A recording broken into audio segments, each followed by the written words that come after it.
Clay Patton on the Rural Radio Network. Let's take a check now at the closing livestock with David Ericson of Ag Optimist in Akron, Iowa. And David, as we take a look here, we see green on the screen for a cattle complex. Are we finally starting to find a bottom and start to build our way back up to maybe at least a more of a stabilized range?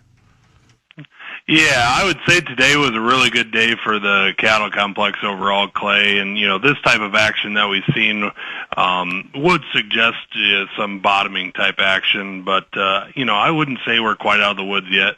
The fact that the fats and the feeders are able to stave off the early selling pressure is a really good sign. The meat also seems to be moving, and that suggests that we might have found a bottom in that market as well. Morning print showed the choice $2 higher, select mildly lower on pretty strong load counts. Something that we have seen throughout this is the load counts have been very strong.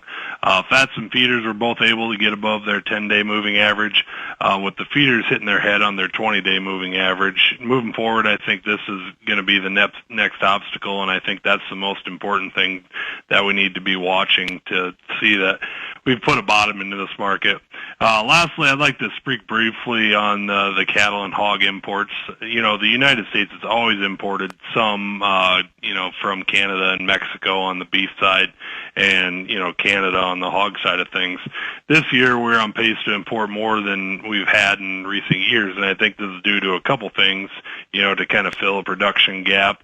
And, the surge in domestic prices that we're sitting at makes the imports look a little more attractive. I don't think this is a major cause for concern, just something that is worth taking note of moving forward. And that again is David Erickson, Ag Optimist. Learn more at agoptimist.com. Do remember, trading futures and options involve risk of loss, may not be suitable for all investors. Consider these risks before investing.